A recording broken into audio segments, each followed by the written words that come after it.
And very first question is select the incorrectly spelled word. आपको incorrectly spelled word को find करना है। चलिए ऑप्शन को देखते हैं। Option number 1 particular, option number 2 Q, option number 3 recommend और ऑप्शन नंबर 4 अपोजिशन। दोस्तों स्पेलिंग को फाइंड करने का सबसे अच्छा तरीका आप उसको लिख कर देख लीजिए। अगर हम पार्टिकुलर की बात करें तो पार्टिकुलर की स्पेलिंग सही है, रिकमेंड की स्पेलिंग भी सही है और अपोजिशन की स्पेलिंग भी सही है, लेकिन Q U E U E Q की जो स्पेलिंग होती है वो होती है क्यू यू ई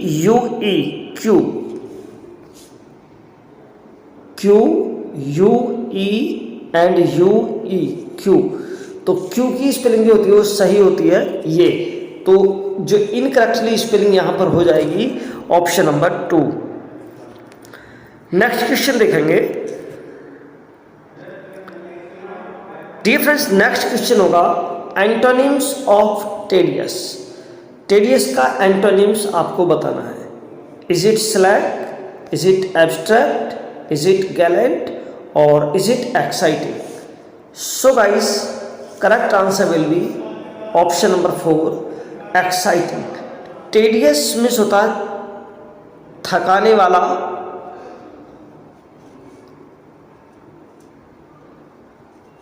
या कहें उबाऊ,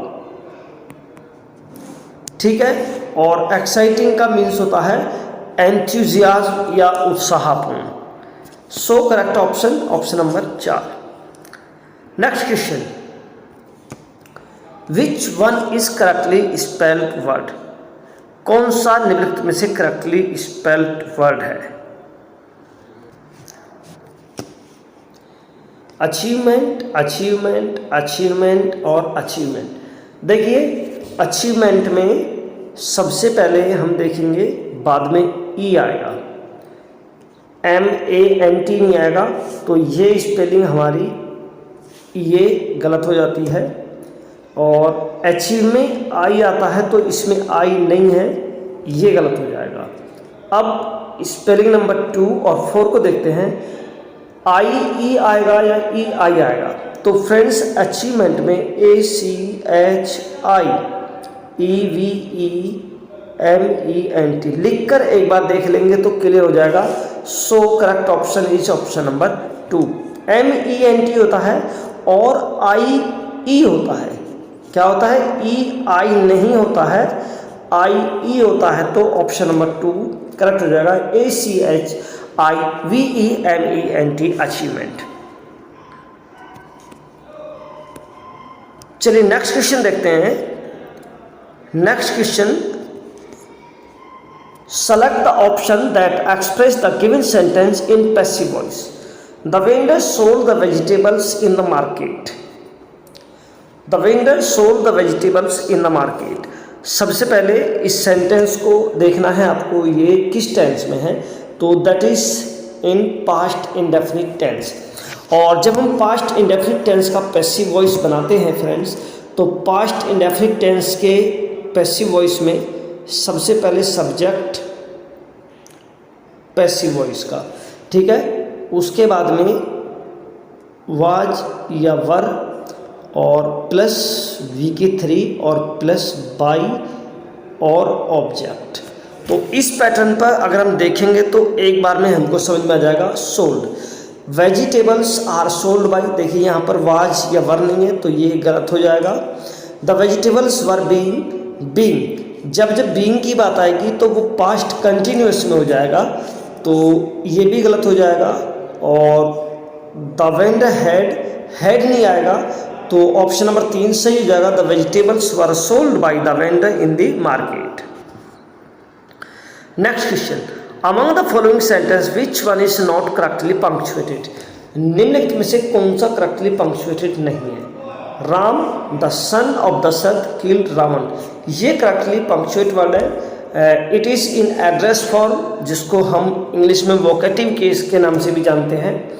राम को एड्रेस किया जा रहा है, राम, और ये केस इन अपोजिशन हो जाएगा। The son of Dasharath killed Ravan, तो ये करेक्टली स्पेल्ड है मैन, इसको देखते हैं भी, थोड़ा इसको छोड़ते हैं, नंबर 3 को देखते हैं। I told him that I would help him, तो ये भी आपका करेक्टली पंक्चुएटेड है। और he is an honest person, semi colon, even his enemies से सो, तो ये भी सेमी कॉलन हमारा एंड का काम करता है, तो इसमें भी कोई प्रॉब्लम नहीं है। तो ये भी सही है, ये भी सही है और ये भी सही है। सो गाइस, जो करेक्टली पंक्चुएटेड नहीं होगा वो होगा option number 2। Man, he said, is a political animal. तो सबसे पहले तो इस मैन को हम कॉमा, इन्वर्टेड कॉमा में बंद नहीं करेंगे, और ये पूरा जो है ही सेड यहाँ से आ जाएगा, और इसको फिर हम यहाँ से पूरा लाकर man is a political animal, तो ये भी कॉमा, इन्वर्टेड कॉमा में बंद होगा। चलिए नेक्स्ट क्वेश्चन देखते हैं। Select the option that express given sentence in active voice. अब आपको एक्टिव वॉइस में फाइंड करना है, पहले आपको पैसिव वॉइस बनाना था। एग्जाम में किसी भी तरह से पूछा जा सकता है, no problem. The problem will be solved by my friend. The problem will be solved by my friend, तो ये फ्यूचर इंडेफिनिट का सेंटेंस होगा। और फ्यूचर इंडेफिनिट में जब हम पैसिव का एक्टिव बनाएंगे तो माय फ्रेंड, यानी जो बाई के बाद में लगा हुआ ऑब्जेक्ट है उसको हम सब्जेक्ट बनाएंगे my friend. According to subject helping verb, तो यहाँ आ जाएगी विल, बी को हम हटा देंगे और वी की first form solve. My friend will solve, और अब द जो पहला वर्ड है हम उसको लास्ट में ले जाएंगे प्रॉब्लम। तो इस तरह से my friend will solve the problem. देख लेते हैं कौन सा ऑप्शन सही होगा। My friend was solve problem नहीं होगा। My friend will be solve, ये भी नहीं बनेगा। और my friend solve the problem, ये प्रेजेंट इंडेफिनिट में होगा तो ये भी नहीं बनेगा। Option number C, my friend will solve the problem, will be correct answer. Next question देखेंगे। Age can not wither her nor custom stale her infinite variety line from. Age can not wither her nor custom stale her infinite variety line from. ये line कहाँ से ली गई है? Romeo and Juliet, Julius Caesar, Antony and Cleopatra and Othello. So guys, correct answer will be option number C, Antony and Cleopatra. Next question देखेंगे, question number 8। Select the sentence which has no spelling error. Underline में necessary की spelling दी गई है 4 option में, और किसमें necessary की spelling में कोई भी एरर नहीं है वो आपको बताना है। तो नेसेसरी की स्पेलिंग सबसे पहले हम देखे लेते हैं। NECESSARY,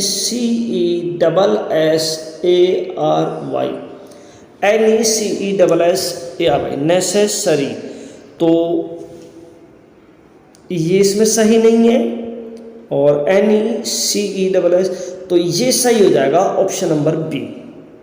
सी को देखेंगे, इसमें नेसेसरी की स्पेलिंग गलत है और NAI तो होता ही नहीं है। सो correct option is the soil is necessary for plantation. Option number 2 correct हो जाएगा। Question number 9। It is the shortest form of soliloquy. Address in words that the other actors are not supposed to hear on the stage. What is it? ये एक प्रकार की soliloquy होती है, और ऐसा माना जाता है कि इसको जो स्टेज पर दूसरे करैक्टर हैं वो नहीं सुन पाते हैं। तो ये है ballad, soliloquy, aside, dramatic monologue. सो गाइस, करेक्ट आंसर हो जाएगा ऑप्शन नंबर 2, असाइड। बैलेड पर हमने एक सेपरेट वीडियो बनाया हुआ है। ड्रामेटिक मोनोलॉग के विषय में बहुत सारे क्वेश्चन हमने आपको कराए हुए हैं, और soliloquy के विषय में भी हमने आपको अपनी प्रीवियस वीडियोस में बताया है। तो ये करेक्ट आंसर हो जाएगा असाइड। नेक्स्ट क्वेश्चन हो जाएगा, he ran dash dash the field to catch the ball. Ball को पकड़ने के लिए कुछ कह रहा है इस तरह से, तो across, over, through, besides. So guys, correct answer हो जाएगा option number 1, he ran across the field to catch the ball. देखिए फील्ड के साथ में, रैन के साथ में ओवर नहीं आ सकते जब फील्ड की बात कर रहे हैं, और बिसाइड्स तो आएगा ही नहीं, कि बिसाइड्स का मीनिंग होता है के अतिरिक्त, और थ्रो यदि हम पार्क से गुजरने की बात करते हैं, निकलने की बात करते हैं, तो हम थ्रो वहाँ पर लगा सकते हैं। लेकिन जब बॉल को पकड़ने की बात आएगी तो वो यहाँ से और यहाँ दूसरी साइड में दौड़ेगा, ठीक है, अक्रॉस दौड़ेगा उसके अपोजिट साइड में। तो करेक्ट ऑप्शन हो जाएगा option number 1। Question number 10, select the incorrectly spelled word. Incorrectly spelled word आपको फाइंड करना है। तो इनकरेक्टली स्पेल्ड वर्ड का हमने आपको बताया कि आप एक बार चेक करके देखिए, सबको लिख लीजिए एक बार। देखिए DISCIPLINE, डिसिप्लिन की स्पेलिंग बिल्कुल करेक्ट होगी। CONSCIOUS, कंसाइज की स्पेलिंग भी बिल्कुल ठीक है। प्रिविलेज की स्पेलिंग में कोई डाउट है, और BELIEVE, बिलीव की स्पेलिंग भी बिल्कुल ठीक है। सो डिसिप्लिन ठीक है, करेक्टली स्पेल्ड है, कॉन्शियस करेक्टली स्पेल्ड है, और बिलीव भी करेक्टली स्पेल्ड है। तो सो गाइस करेक्ट आंसर हो जाएगा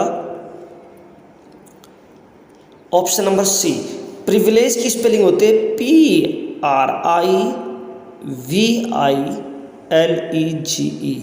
प्रिविलेज, ठीक है। So let's move to the next question. Question number 11, a mock epic is a, mock epic है satire on a real epic, an imitation of a real epic, or parody of a real epic, or another version of a real epic। So guys, mock epic, mock होता है एक उसका ridicule करना, किसी भी जो घटना है उसको थोड़ा सा रिडिकल वे में प्रस्तुत करना, तो उसको हम बोलते हैं सटायर। तो that is satire on a real epic. Next question, correctly spelled word. सही वर्ड आपको फाइंड करना है, correctly spelled word. Hierarchy, hierarchy, hierarchy और हायरार्की। सो गाइस, हायरार्की की करेक्ट स्पेलिंग हो जाएगी। देखिए एयर की स्पेलिंग आप सबने सुनी होगी, HEIR, एयर। एयर मीन्स उत्तराधिकारी या किसी पद पर आसीन कोई व्यक्ति। तो इसी से हम बना सकते हैं, एयर में ई पहले होता है, आई बाद में होता है, और जब हम हायरार्की की बात करेंगे तो उसमें आई पहले होता है और ई बाद में होता है। तो हेयर और उसके बाद में आर की। तो करेक्ट स्पेलिंग हो जाएगी option number C, HIAR hair और ARCHYR की। नेक्स्ट क्वेश्चन होगा question number 13, who publish Shakespeare sonnets in quarto form in 1609। 1609 में क्वार्टो फॉर्म में शेक्सपियर के सोनेट किसके द्वारा पब्लिश किए गए थे? Is it Thomas Thorpe, John Speele, GB Shaw और none of these. So guys very easy question ये होना चाहिए, और करेक्ट आंसर अगर आपने लगाया है ऑप्शन नंबर ए थॉमस थॉर्पे को, तो ये आपका आंसर एकदम सही हो जाएगा। Next question, I am a man more sinner against than sinning, who said? I am a man more sinner against than sinning, यानी जो भी पापी लोग होते हैं मैं उनके मुकाबले यदि अपनी कंपेयर करूँ तो मैं उनसे ज़्यादा पापी हूँ, ठीक है। तो ये लाइन विलियम शेक्सपियर के किंग लियर से ली गई हैं। तो ये किसके द्वारा बोली जाती हैं? कॉर्डेलिया के द्वारा, किंग लियर के द्वारा, एडमंड के द्वारा, एडगर के द्वारा। सो गाइस करेक्ट आंसर हो जाएगा ऑप्शन नंबर 2, किंग लियर के द्वारा। तो किंग लियर के द्वारा किस एक्ट के किस सीन में बोले जाते हैं, ये आप हमें कमेंट बॉक्स में कमेंट करके बताएंगे। एक्ट और सीन आप हमें कमेंट बॉक्स में बताएंगे, हम इंतजार करेंगे। नेक्स्ट क्वेश्चन होगा इम्प्रूवमेंट। देखिए यहाँ पर आपको इम्प्रूव करना है। The teacher said the sun rises in the east every day, कि टीचर ने कहा कि सन जो है प्रतिदिन मतलब पूरब में निकलता है। So sun will rise in the east, the sun rises in the east, the sun rises at the east और नो सब्सटीट्यूशन रिक्वायर्ड। देखिए रेजिस कुछ नहीं होता है, स्पेलिंग होती है निकलने की राइज, और राइज में हम एस ऐड करेंगे। और जब डायरेक्शन की बात आ रही है तो वहाँ पर हम इनका प्रयोग करेंगे, ऐड का प्रयोग नहीं करेंगे। क्लियर? तो विल नहीं होगा, और ये तो अपने आप में गलत हो जाएगा जब पहला गलत हो गया। और अगर हम इसकी बात करें तो इसमें एट लगा हुआ है, तो ये भी नहीं होगा। सो गाइस करेक्ट आंसर आपका हो जाएगा ऑप्शन नंबर बी सही, the sun rises in the east. Next question देखेंगे। Elsinore in Denmark is the scene of a Shakespeare play which. Elsinore एक जगह का नाम है डेनमार्क में, तो वो शेक्सपियर के किस प्ले में आपको मिलता है देखने के लिए? किंग लियर, कोरियोलानस, हेमलेट और Titus and Andronicus. So guys correct answer हो जाएगा option number C, Hamlet. Question number 16, tick the correctly spelled word. बहुत बार या ये कहें कि एग्जाम बनाने वालों की फेवरेट स्पेलिंग है वैक्यूम। तो वैक्यूम में देखिए डबल यू तो आएगा लेकिन डबल सी नहीं आएगा, डबल सी नहीं आएगा, डबल यू आएगा और बाद में ई नहीं आएगा। तो इसकी करेक्ट स्पेलिंग बनती है फ्रेंड्स VACWM, वैक्यूम। और ई डबल सी नहीं आएगा, ई नहीं आएगा और ई नहीं आएगा, तो एक ही स्पेलिंग आपके लिए बचती है और वो स्पेलिंग है ऑप्शन नंबर 3, VACWM, वैक्यूम। एक बार फिर से देखेंगे, लिख के देख लेते हैं एक बार। देखिए जब लिख रहे हैं तो हमें क्लियर हो जाता है VACWM, और यदि हम लिखते हैं VACCWM तो कुछ ज़्यादा बड़ा सा ये वर्ड हमको लग रहा है। और यदि हम लिखते हैं CCUM तो यहाँ पर भी हमें कुछ जो है ये अजीब सा देखने में लगा। तो ये सब गलत हो जाएंगे और करेक्ट स्पेलिंग हो जाएगी ऑप्शन नंबर सी, VACW या UUM, vacuum. Question number 17, who overhear the to be और not to be speech in act third in play Hamlet by Shakespeare. William Shakespeare के द्वारा लिखे गए प्ले हेमलेट में act third में line बोली जाती है हेमलेट के द्वारा, टू बी और नॉट टू बी, ये फेमस सोलिलोकी है। तो इसको जो ओवर हेयर किया जाता है यानी चुपके से सुना जाता है, किसके द्वारा सुना जाता है? Horatio, Rosencrantz and Guildenstern, Ophelia, Polonius and the Claudius. Guys correct answer हो जाएगा Polonius and the Claudius. Question number 18, find the attachment error part. Error part आपको ढूंढना है। आई एम वेरी थर्स्टी, यहाँ तक शायद कोई प्रॉब्लम नहीं है। Give me little water to drink, इसमें भी कोई प्रॉब्लम नहीं है।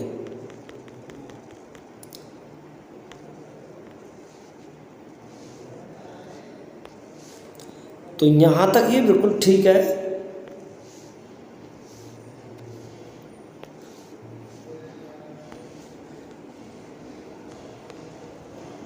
ये बिल्कुल ठीक है और ये ठीक है, लेकिन यहाँ पर हमें लगता है कि कुछ और आना चाहिए।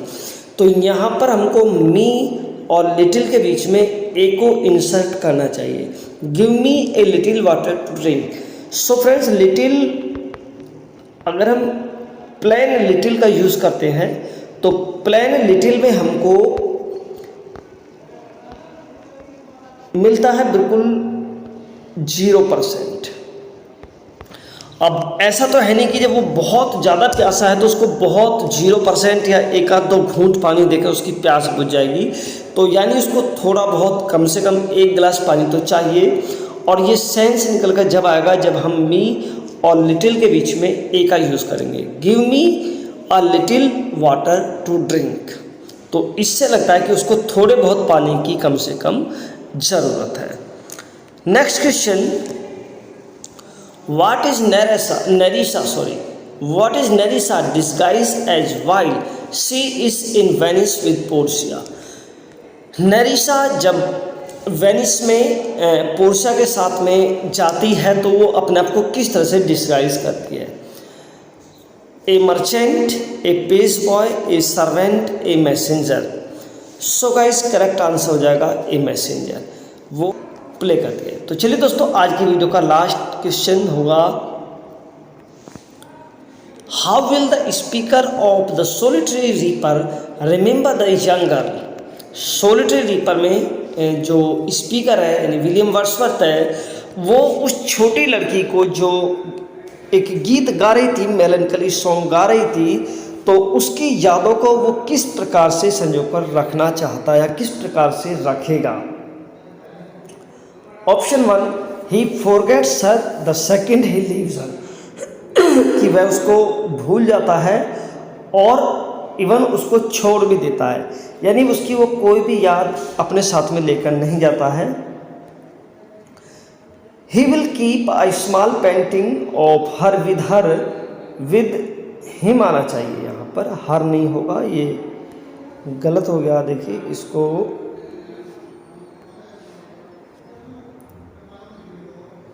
यहाँ पर होगा ये हिम, कि he will keep a small painting of her with him, और he will carry her song in his heart, और the two will correspond through letter, यानी वो दोनों, छोटी लड़की और स्पीकर, दोनों ही पत्र व्यवहार के द्वारा आपस में यानी लेटर के द्वारा पत्र व्यवहार करते हैं। तो इस तरह से वो यादों को संजो कर रखते हैं।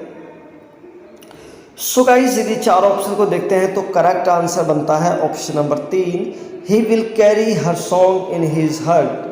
बेशक उसको उसकी लैंग्वेज, किस लैंग्वेज में गा रही थी, किस विषय में, किस टॉपिक पर वो गीत गा रही थी, ये सब कुछ समझ में उसको नहीं आता है, लेकिन फिर भी वो उसके गीतों को अपने हृदय में समा कर रखता है, मतलब अपने हृदय में संजो कर रखता है। वो जो वॉइस थी, थ्रिलिंग वॉइस थी, वो परमानेंटली उसके हृदय में सेट हो जाती है।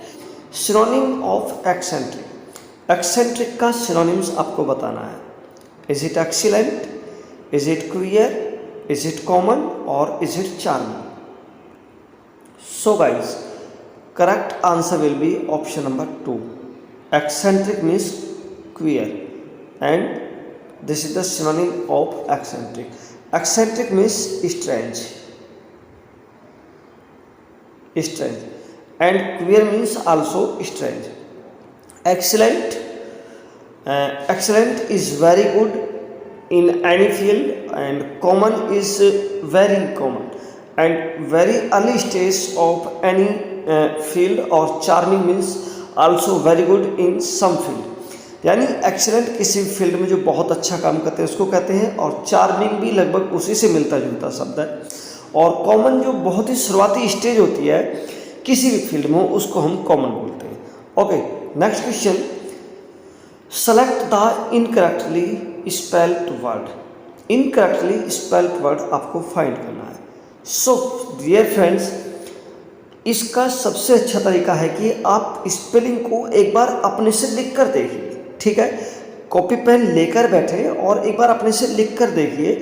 जैसे एक्सेस सीरीज की स्पेलिंग देखेंगे हम, ACCESSORIES, तो पता चलता है कि ये लगभग ठीक है। डोमिनेट भी ठीक है, पंपलेट, तो फ्रेंड्स पंपलेट की स्पेलिंग होती है PAMPHLET, पंपलेट, पंपलेट नहीं पंपलेट, ओके, PAMPHLET। तो अगर हम इसको देखते हैं PAMPLET, तो फ्रेंड्स कुछ अधूरा अधूरा सा इसमें लगता है, तो इसको H लगाने के बाद में पूरा हो जाता है। तो करेक्ट आंसर हो जाएगा ऑप्शन नंबर 3, पंपलेट। पंपलेट की करेक्ट स्पेलिंग एक बार फिर से देखेंगे, PAMPHLET, pamphlet. Okay, so next question, hale and hearty means. Hale and hearty का मीन्स होगा clumsy and calm, angry but happy, weak and ill, strong and healthy. So guys, correct answer will be option number 4, strong and healthy. Next question देखेंगे, question number 4, select the incorrectly spelled word. एक बार फिर से आपको incorrectly spelled word को find करना है। Opportunity, warrant, conversation और कलीग। सो गाइस, सबसे बेटर ऑप्शन अगर हम बताते हैं तो OPPORTUNITY।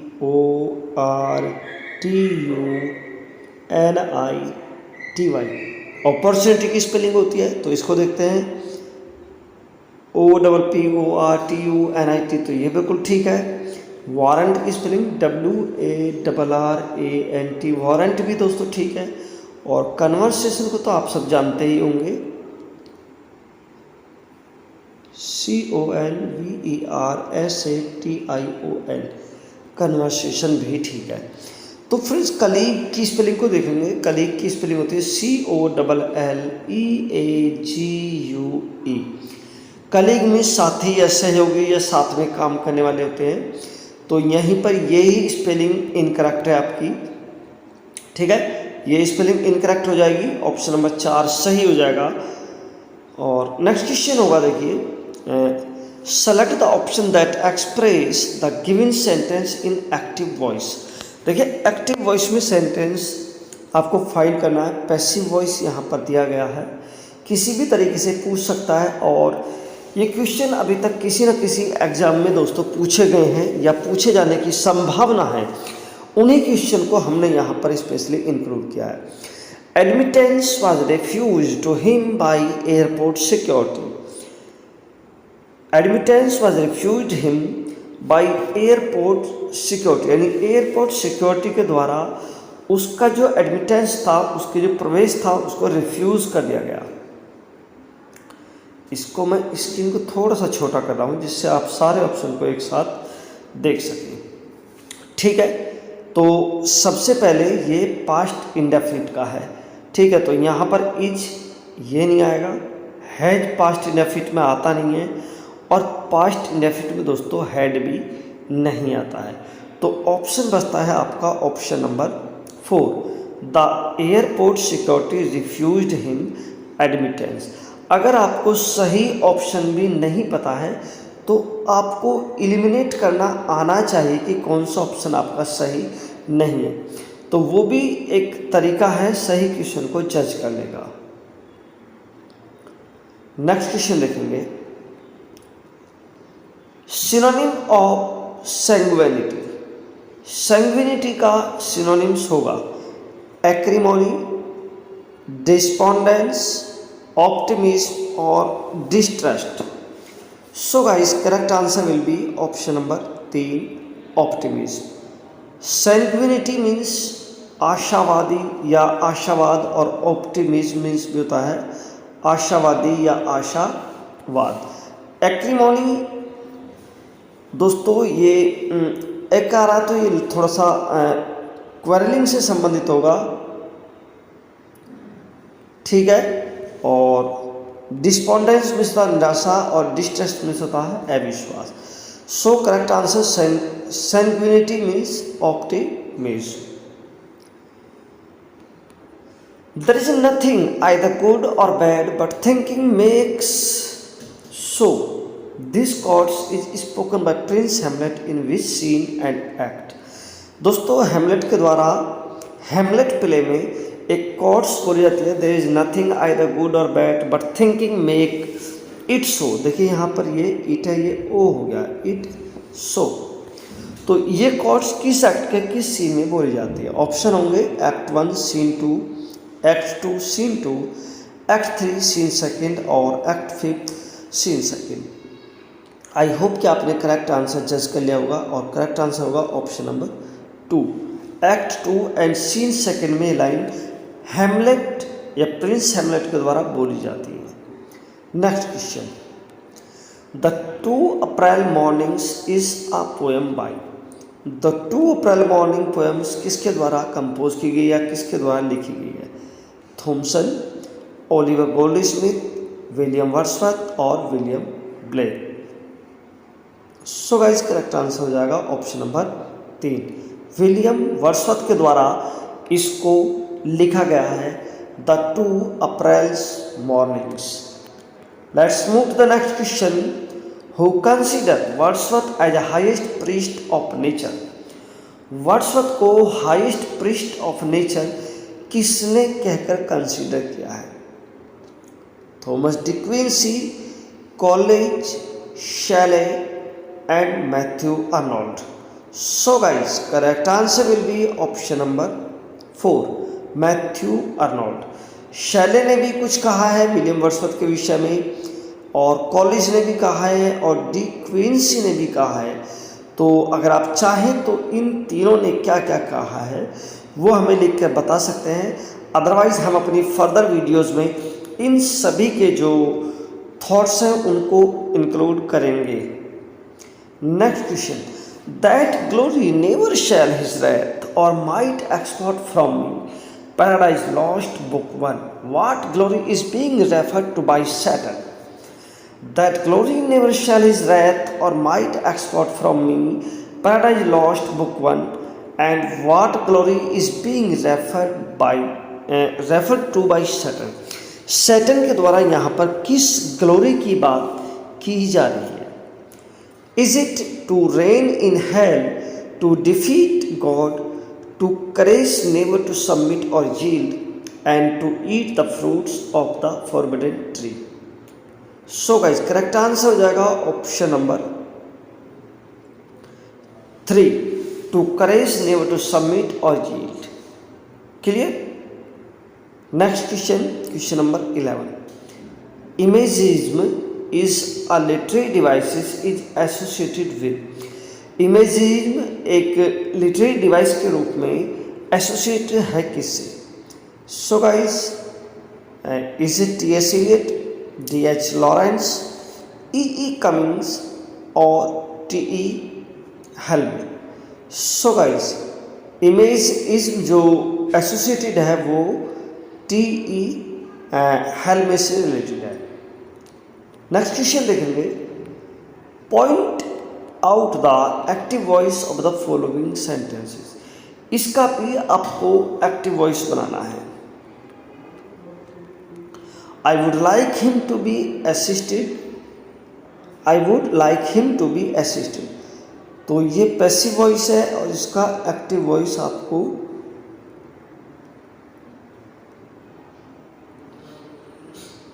बनाना है।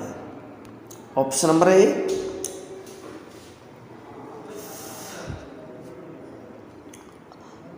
आई वुड लाइक दैट, यहाँ पर ये दैट है, दैट ही में, ठीक है, बी असिस्टेड। तो दैट पैसिव वॉइस में आता नहीं है यदि हमारे एक्टिव वॉइस में दैट नहीं है। तो यहाँ पर भी दैट आया हुआ है और इसमें भी दैट आया हुआ है, ठीक। और दूसरी बात दोस्तों, एक्टिव से पैसिव बनाते समय यदि सेंटेंस इम्परेटिव सेंटेंस में नहीं है, इम्परेटिव फॉर्म में नहीं है, तो हम अपने पास से कुछ भी ऐड नहीं करते हैं। इसलिए आई वुड और विश हम ऐड नहीं कर सकते, शुड भी नहीं कर सकते हैं। तो ये भी आपका गलत हो जाएगा। तो सही ऑप्शन हो जाएगा आई वुड लाइक यू, कि मैं पसंद करूँगा तुम्हें कि तुम उसकी सहायता करो, ठीक है। Next question, somebody had cleaned my shoes and ironed my suit, कि किसी ने मेरे शूज़ को जो है मेरे शूज़ को क्लीन किया और मेरे मेरे एक सूट को आयरन कर दिया। तो यहाँ पर ऑप्शन आपके कुछ इस तरह से होंगे। स्क्रीन को छोटी की देता हूँ मैं। अब आपको सारे ऑप्शन और क्वेश्चन एक साथ नज़र आ रहे होंगे। तो my shoes were cleaned and my suit iron. My shoes are, friends यहाँ पर है हेड, क्लियर। और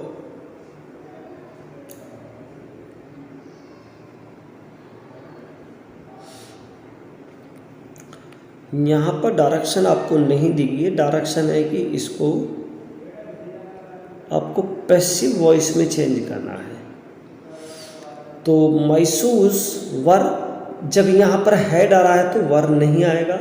और सिंपल सी बात है, अगर दोस्तों पैसिव वॉइस आपको बनाना है तो हेड के साथ में हैड बीन का यूज़ हम करते हैं पैसिव वॉइस बनाते समय। क्लियर, हैड बीन का प्रयोग हम करते हैं। और यहाँ पर वर है, यहाँ पर आर है और यहाँ पर हैव बीन है। तो तीनों ही ऑप्शन आपके गलत हो जाएंगे और करेक्ट आंसर हो जाएगा my shoes had been cleaned and my suit iron. अब यहाँ पर आप देख रहे होंगे कि यहाँ पर somebody लगा हुआ है और हमने somebody को यहाँ पर नहीं लगाया है ऑप्शन में। तो फ्रेंड्स, इससे संबंधित कुछ रूल्स देखे लेते हैं। देखिए, if someone, somebody, nobody, none, anyone, no one is given in active voice sentence, then in passive voice it is only understood। यानी जब इनको एक्टिव वॉइस सेंटेंस में सब्जेक्ट के रूप में दिया गया होता है, एजेंट के रूप में दिया गया होता है, तो पैसिव वॉइस लगाते समय इनको बाई लगाकर सेंटेंस के बाद में नहीं लिखते हैं। इसको दोस्तों केवल और केवल अंडरस्टूड किया जाता है, केवल समझ लिया जाता है। ठीक है, या तो सब्जेक्ट हमारा बहुत ज़्यादा जान पहचान वाला हो, या ये कहें कि जो सार्वजनिक बात होती हो, पूरे कम्युनिटी की बात होती हो कहीं पर, तो उसको भी नहीं लिखते हैं हम। और जब सब्जेक्ट हमारा अननोन होता है तो उसको भी हम बाद में बाई लगाकर ऑब्जेक्ट के रूप में नहीं लिखते हैं। कुछ एग्जाम्पल देखेंगे, जैसे someone picked my pocket, my pocket was picked. तो यहाँ पर हम यदि बाई समवन लगाएंगे तो वो गलत तो नहीं होगा, लेकिन एक ओड टाइप में लगेगा। नोबडी कैन चेंज डेस्टिनी, तो destiny can not B change by nobody, ये गलत हो जाएगा। करेक्ट हो जाएगा destiny can not be changed. एक और एग्जांपल देखेंगे, नन शा हर इन द पार्लर, किसी ने भी उसको पार्लर में नहीं देखा। तो she was not seen in the parlour by none, अगर हम बाई नन लगाते हैं तो ये गलत माना जाएगा। ठीक है, तो that is right, she was not seen in the parlour. तो समझ में आया आपको, जब नन, यदि someone, somebody, nobody, none, anyone, no one ये से एजेंट के रूप में दिए गए होते हैं तो बाई लगाकर इनको ऑब्जेक्ट के रूप में नहीं लिखते हैं।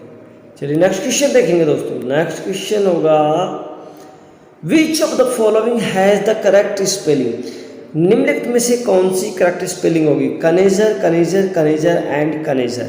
और दोस्तों कनेजर का मीन्स होता है पारखी। क्या होता है? कनेजर का मीनिंग होता है दोस्तों पारखी। ठीक है, या कह सकते हैं गुणी। तो कनेजर की स्पेलिंग एक बार फिर से लिख के देखेंगे तो CONNOISSEUR,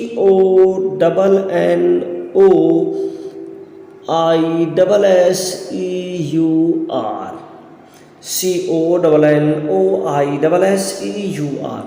तो इसमें डबल एन नहीं है, यहाँ पर डबल एस मिसिंग है, और इसमें तो आई ही मिसिंग कर दिया है। तो ऑप्शन नंबर बचता है आपका ऑप्शन नंबर 3, CONNOISSEUR।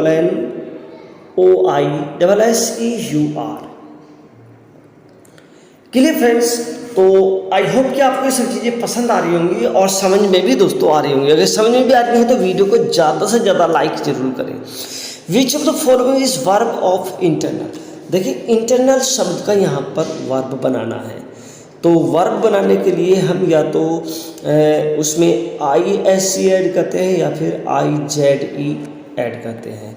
तो देख लेते हैं एक बार, इंटरनली, इंटरनलाइज और इंटरवेंशन और inter. So guys correct answer हो जाएगा internalize, option number 2। Next question होगा, give the synonym of word candid. दोस्तों कैंडिड का मीनिंग बताना है। तो कैंडिड का मीनिंग होता है फ्रैंक, ट्रू, ठीक है, ऑनेस्ट कह सकते हैं, और या दोस्तों कह सकते हैं फेथफुल, भी हम कह सकते हैं कैनिन के मीनिंग के रूप में। तो कैनिन का मीनिंग होता है फ्रैंक, सॉरी कैनिन नहीं कैंडिड, ठीक है। कैंडिड का जो मीनिंग होता है वो होता है फ्रैंक। और फ्रेंड्स, अपारेंट, एक्सप्लिसिट और ब्राइट, ये कहीं ना कहीं तीनों एक दूसरे के सिनोनिम्स हो जाएंगे। अपारेंट मीन्स भी प्रत्यक्ष होता है, सुस्पष्ट होता है। एक्सप्लिसिट भी सुस्पष्ट होता है, स्पष्ट होता है, खुला हुआ होता है। और ब्राइट भी कहीं ना कहीं स्पष्ट ही होता है। नेक्स्ट क्वेश्चन होगा, transform the following sentences into assertive sentence. निम्नलिखित सेंटेंस को एसेटिव सेंटेंस में आपको कन्वर्ट करना है। तो what is better than milk for one's health, कि दूध से बेहतर किसी के हेल्थ के लिए क्या हो सकता है। So anything is better than milk, ये नहीं हो सकता है। एवरीथिंग भी नहीं होगा। और something is better than milk for one's health, और ये कहेंगे नथिंग इज़ बेटर। तो फ्रेंड्स, यहाँ पर ऑप्शन नंबर 4 सबसे सूटेबल और अप्रोप्रिएट ऑप्शन है। कहीं ना कहीं ऊपर के ऑप्शन भी सही हो सकते हैं, लेकिन हमें सबसे बेस्ट ऑप्शन को चुनना है। Nothing is better than milk for one's health. इससे रिलेटेड भी कुछ एग्जाम्पल चेक किए लेते हैं। देखिए, कुछ पहले रूल देखेंगे। If not is given in interrogative sentence then it will be removed during transform into assertive sentence. यदि इंट्रोगेटिव सेंटेंस में नॉट दिया गया है तो उसको ट्रांसफॉर्म करते समय नॉट को हटा देंगे। और यदि नॉट नहीं दिया गया है तो फिर हम नॉट को ऐड करेंगे ट्रांसफॉर्मेशन करते समय। एग्जाम्पल्स से समझने की कोशिश करते हैं। No other metal is useful as iron, तो इसको हम इस तरह से कन्वर्ट करेंगे एसेटिव सेंटेंस में। Iron is more useful than any other metal. और Delhi is bigger than Lucknow, तो Lucknow is not bigger than, Delhi is not as big as, sorry Lucknow is not as big as Delhi. Clear? I hope कि आपको clear होगा। Find the correct proverb of the following. Correct proverbs आपको बतानी है। By licking dew thirst can not be quenched, much a cry little cry, और iron cuts diamond fog can not be dispelled by a fan. तो friends, अगर देखा जाए तो आपका ये ऑप्शन नंबर 1 सही होगा।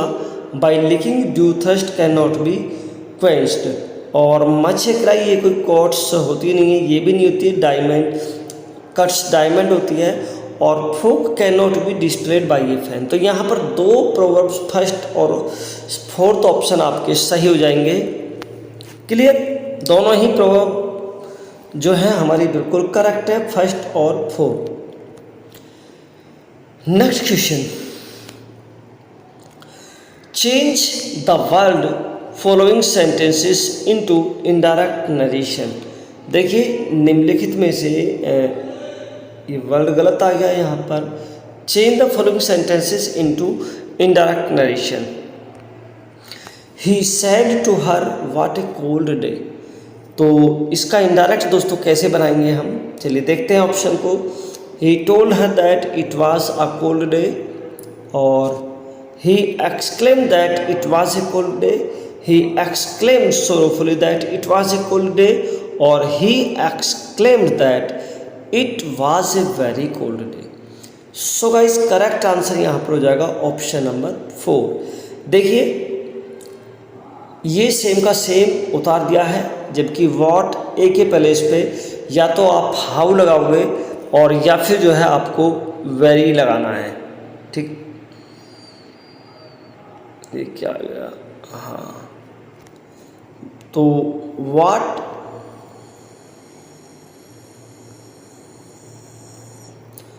वाट ए के स्थान पर दोस्तों या तो हम वेरी लगाते हैं और यह लगाते हैं हम ग्रेट।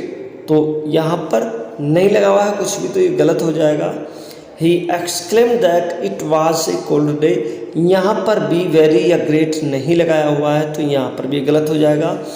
और सोरोफुली, देखिए सोरोफुली का यूज़ हम नहीं करेंगे, तो यहाँ पर जो करेक्ट आ जाएगा वो हो जाएगा he exclaim that it was a very cold day. इससे संबंधित कुछ रूल्स और कुछ एग्जाम्पल्स को देखने की कोशिश करते हैं। देखिए बहुत ध्यानपूर्वक आपको पढ़ना है। Some important rules for changing exclamatory sentence direct to indirect. सबसे पहला रूल होगा say, said, tell, tells change into exclaimed और exclaimed with sorrow, joy, surprise, etc. यानी हम इसको सिंपल एक्सक्लेम्ड में भी चेंज कर सकते हैं और exclaimed with sorrow, joy, surprise, etc में भी बदल सकते हैं। That is to remove comma and inverted comma. That का प्रयोग किया जाता है कॉमा और इन्वर्टेड कॉमा को रिमूव करने के लिए। यूज एप्रोप्रिएट प्रोनाउन, फिर उसके बाद में एक एप्रोप्रिएट प्रोनाउन जैसा भी होगा हमें सेंटेंस के अनुसार यूज करना है। And after that use very और ग्रेट प्लस एडजेक्टिव और एडवर्ब, रिमूव हाउ और व्हाट ए। यानी व्हाट ए और हाउ को रिमूव करने के लिए हमें उसके स्थान पर वेरी या ग्रेट का प्रयोग करना होता है और एक एडजेक्टिव का प्रयोग करेंगे। फिर हम जो भी एडजेक्टिव गिवन होगा वहाँ पर गिवन एडजेक्टिव को ही हम यूज़ करेंगे। एग्जाम्पल्स देखते हैं। Ram said how lovely this flower is. So friends, Ram exclaim that it was very lovely flower. इसको हम ऐसे भी बना सकते हैं, ठीक है। Ram exclaim that it was a very lovely flower ऐसे भी बना सकते हैं, और Ram exclaim with joy that it was a very lovely flower, यानी एक्सक्लेम विद जॉय का प्रयोग भी हम यहाँ पर कर सकते हैं। तो आपको करेक्ट ऑप्शन देखना है कि किस तरह से वो उसको देता है। इस तरह से भी दे सकता है और इस तरह से भी दे सकता है। दोनों तीर मैंने आपके तर्कश में दे दिए हैं, आपको जो अच्छा लगे आप उसको चलाना। How pleasant the rainbow is, said Kusum. Kusum ने कहा कि रेनबो कितना प्लेजेंट है, कितना सुहावना है। सो कुसुम एक्सक्लेम विद जॉय और सरप्राइज, हम दोनों का यहाँ पर यूज कर सकते हैं, लेकिन दोनों में से केवल एक ही यूज करना है। जॉय का भी कर सकते हैं, यानी उसे खुशी भी हो रही है और हो सकता है कि उसको सरप्राइज भी हो रहा हो। तो the rainbow was very pleasant. Kusum exclaim with joy that, दे नहीं है यहाँ पर, ये that the rainbow was very pleasant. Clear. I am undone, Arundhati said. Arundhati ने कहा आई एम अंडन, यानी मेरा सर्वनाश हो गया। अरुंधति एक्सक्लेम्ड विद सोरो that he was undone.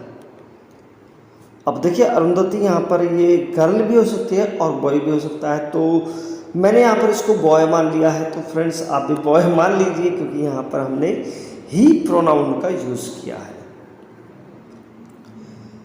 Transform the following sentence into compound sentence.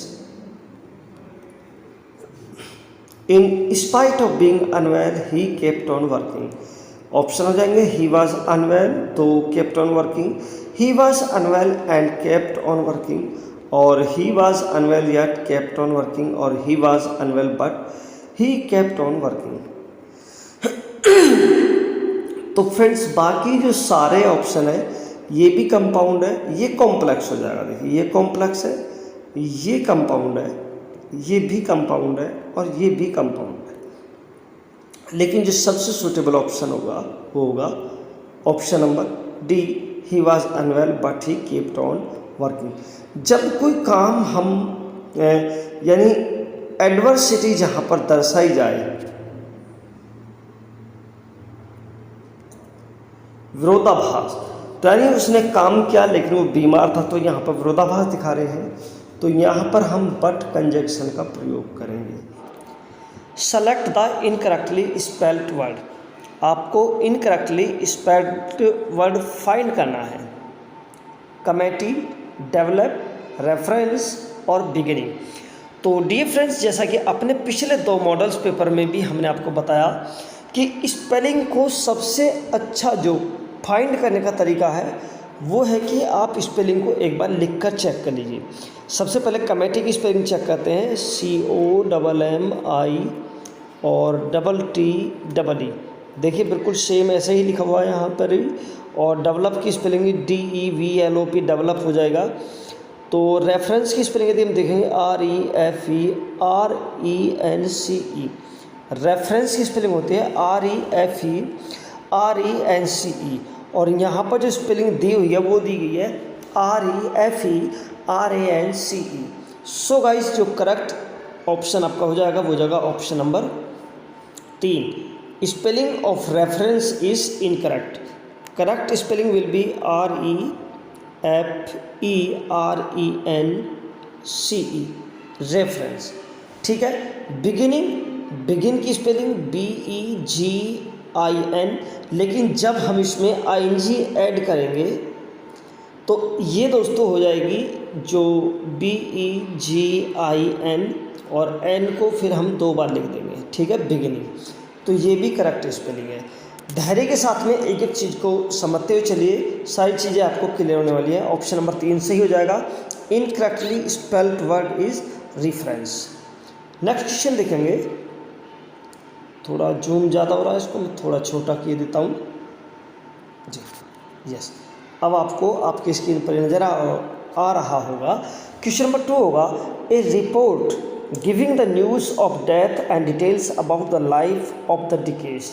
यानी जब कोई व्यक्ति की डेथ हो जाती है और उसके विषय में कोई न्यूज़ दी जाती है, स्पेशली किसी न्यूज़पेपर के आर्टिकल वगैरह में, तो उसको हम क्या कहते हैं? Editorial, illustration, forecast, obituary. So guys, correct answer यहाँ पर हो जाएगा दैट इज़ ओबिचुअरी। और A.K. रामानुजन की एक बहुत अच्छी पोएम है ओबिचुअरी, और जिसको मैंने बहुत अच्छे से एक्सप्लेन किया। अगर आपने उसको नहीं देखा है तो एक बार उसको देख लीजिए, चैनल पर आपको मिल जाएगी। तो जब किसी की डेथ हो जाती है, न्यूज़पेपर वगैरह में उसके विषय में कोई इन्फॉर्मेशन दी जाती है, तो उसको बोलते हैं हम ओबिचुअरी। लिटरेरी टर्म्स का बहुत ही इंपॉर्टेंट प्रश्न है और आपसे पूछा जा सकता है। नेक्स्ट क्वेश्चन देखेंगे, क्वेश्चन नंबर 3। क्वेश्चन नंबर 3 होगा, सिनोनिम ऑफ एक्सोरसाइज। एक्सोरसाइज का सिनोनिम्स आपको बताना है। Is it expel, invent, introduce, expect. So guys, correct answer will be option number 1, expel. Exorcise का मीनिंग होता है बाहर निकालना, बाहर निकालना। क्लियर? और एक्सपेल का मीनिंग भी होता है बाहर निकालना। Clear friends? इन्वेंट का मीनिंग आपको पता ही होगा, किसी चीज़ का इन्वेंट करना, आविष्कार करना। इंट्रोड्यूस, किसी से अपने आप को इंट्रोड्यूस कराना, परिचय दिलवाना। और एक्सपेक्ट होता है किसी से आशा करना, किसी चीज़ की किसी भी फील्ड में कोई आशा करना होता है एक्सपेक्ट। नेक्स्ट क्वेश्चन देखेंगे, who is the author of quality. Quality के ऑथर होंगे Jane Austen, Bernard Shaw, Wordsworth, John Galsworthy. So guys, quality is written by John Galsworthy. तो इसके राइटर हो जाएंगे जॉन गाल्सवर्दी। दोस्तों नेक्स्ट क्वेश्चन होगा, देखिए बहुत ही अच्छा प्रश्न है। William Wordsworth was known as the. William Wordsworth को जाना जाता है, किस तरह से जाना जाता है? A, high priest of nature, B, metaphysical poets, और सी, कवालियर पोइट्स। और इसी के साथ में ऑप्शन नंबर 4 यहाँ पर दिया गया है, एलिजाबेथन पोइट। सो अगर आपने विलियम वर्ड्सवर्थ को बहुत अच्छे से स्टडी किया है तो आप आसानी से इस सवाल का जवाब दे सकते हैं कि विलियम वर्ड्सवर्थ को हाई प्रीस्ट ऑफ नेचर कहा गया है। और एक छोटा सा सवाल हमने अपनी पिछली वीडियो में इंक्लूड भी किया था कि विलियम वर्ड्सवर्थ को हाई प्रीस्ट ऑफ नेचर किसने कहा है। ये आप हमें कमेंट बॉक्स में कमेंट करके बताएंगे और विद क्वेश्चन नंबर करके बताएंगे। क्वेश्चन नंबर 5 में ये आंसर आएगा। तो William Wordsworth is known as the high priest of nature. So guys let's move to the next question, and next question is antonym of defile. Antonym of defile, defile DEFILE, defile का meaning आपको बताना है। Regularise, labour और particularise और purify. So guys देखिए defile का जो meaning होता दोस्तों, डिफाइल का मीनिंग हो जाएगा किसी भी पदार्थ को, वस्तु को गंदा करना। गंदा करना कह सकते हैं या कह सकते हैं दूषित करना। क्लियर फ्रेंड्स, गंदा करना या दूषित करना। और वहीं पर जो प्योरीफाई का मीनिंग होता वो होता किसी भी चीज़ को शुद्ध करना। तो आई होप कि आपको क्लियर हुआ होगा। डिफाइल मीन्स किसी भी चीज़ को गंदा करना या दूषित करना, और प्योरीफाई मीन्स होता किसी भी चीज़ को शुद्ध करना, अच्छा करना, साफ करना। तो क्वेश्चन नंबर 6 में डिफाइल का एंटोनिम प्योरीफाई हो जाएगा। नेक्स्ट क्वेश्चन देखेंगे, question number 7, select the incorrectly spelled word. My dear friends, एक बात मैं आपको बता दूं, यदि आप यूपी टीजीटी या पीजीटी एग्ज़ाम क्रॉस करना चाह रहे हैं तो आप स्पेलिंग को किसी भी नज़रिए से इग्नोर नहीं कर सकते हैं। आप कोई भी एग्ज़ाम पेपर उठाकर देख लीजिए, कम से कम की बात कर रहा हूँ मैं, इससे ज़्यादा भी पूछे जा सकते हैं। 8 से 10 क्वेश्चन आपसे स्पेलिंग के हर बार पूछे जाते हैं। तो स्पेलिंग आपके रिजल्ट में बहुत बड़ा रोल प्ले करने वाला है, इसलिए हम अपने मॉक टेस्ट में स्पेशली जो स्पेलिंग पोर्शन है उसको ज़्यादा महत्व दे रहे हैं। Incorrectly spelled word, loquacity, atheist, intrepid और affluence. So guys correct answer यहाँ पर हो जाएगा ऑप्शन नंबर 2, एथीस्ट। देखिए एथीस्ट की स्पेलिंग को यदि हम लिखते हैं तो लिखने से ही हमको पता चल जाएगा ATHEIST, एथीस्ट, ATHEIST, और यहाँ पर क्या है ATHIEST। तो फ्रेंड्स यहाँ पर EI होगा, IE नहीं, यहाँ पर EI होगा। तो ATHEIST, एथिस्ट बिल्कुल करेक्ट स्पेलिंग हो जाएगी। Next, antonym of squalid. Squalid का एंटोनिम आपको बताना है। सो गाइस स्क्वालिड मीन्स भी होता है दूषित करना।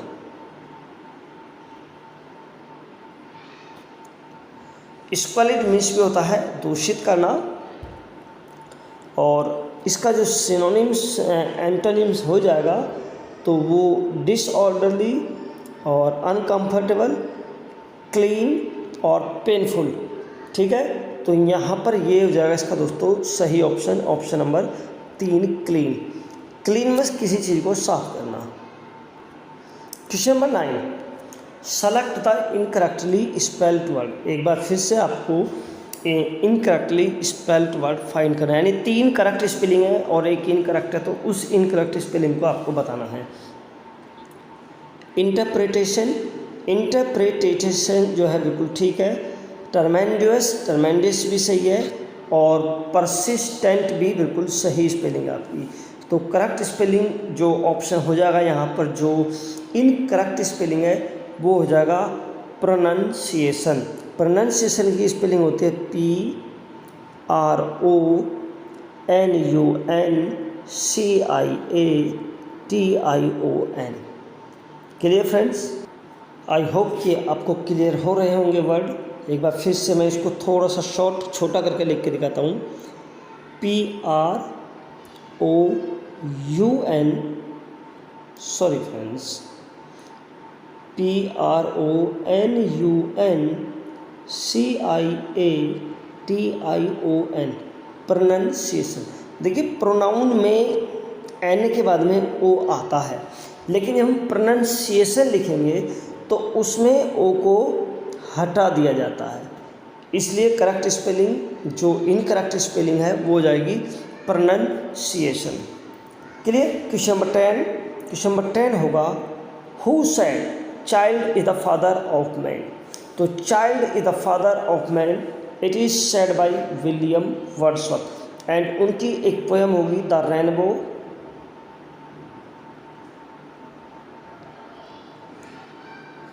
द रेनबो, वहाँ पर इन्होंने इसका मेंशन किया है। नेक्स्ट क्वेश्चन देखेंगे, question number 10। When we met first it was very difficult dash dash the ice. तो जब हम पहली बार मिले तो कुछ डिफिकल्ट था आइस से संबंधित, smash, burst, break and yes now smash, burst, break और शटर। तो जब हम पहली बार मिले तो आइस को क्या करना डिफिकल्ट था? स्मैश करना कठिन था, ब्रस्ट करना कठिन था, ब्रेक करना कठिन था और शटर करना कठिन था। तो गाइस यहाँ पर जो ऑप्शन करेक्ट हो जाएगा आपका वो हो जाएगा ऑप्शन नंबर सी, ब्रेक। और दोस्तों ब्रेक द आइस का मीनिंग होता है break the silence. Break the ice का मतलब होता है ब्रेक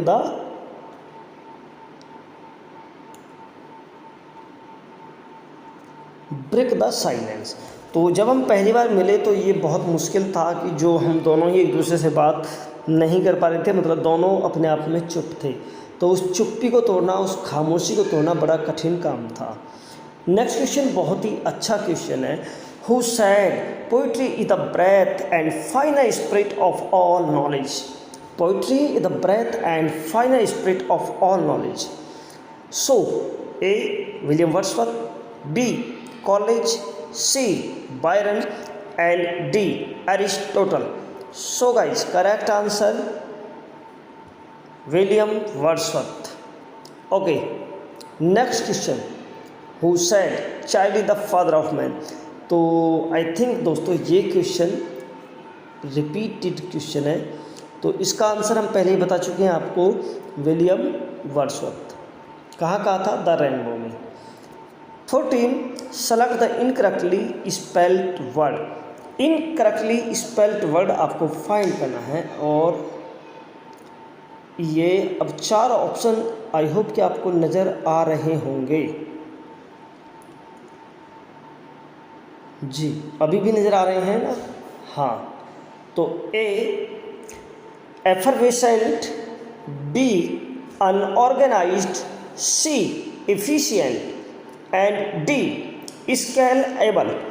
सो गाइज यदि हम तीनों स्पेलिंग को देखें, effervescent तो ये स्पेलिंग ठीक है, अनऑर्गेनाइज्ड ये भी स्पेलिंग ठीक है और एफिशिएंट की स्पेलिंग भी ठीक है। जब हम स्केल की स्पेलिंग लिखते हैं तो SCALE, इसमें ई आता है, लेकिन जब हम इसमें एबल को ऐड करेंगे तो यहाँ पर ये हो जाएगा SCALABLE। ये ई को हम यहाँ से रिमूव कर देंगे। Clear? So effervescent, unorganised and efficient तीनों स्पेलिंग जो है करेक्ट हो जाएंगी और ये स्पेलिंग गलत है, सही स्पेलिंग होगी SCALABLE, स्केलेबल। नेक्स्ट क्वेश्चन देखेंगे,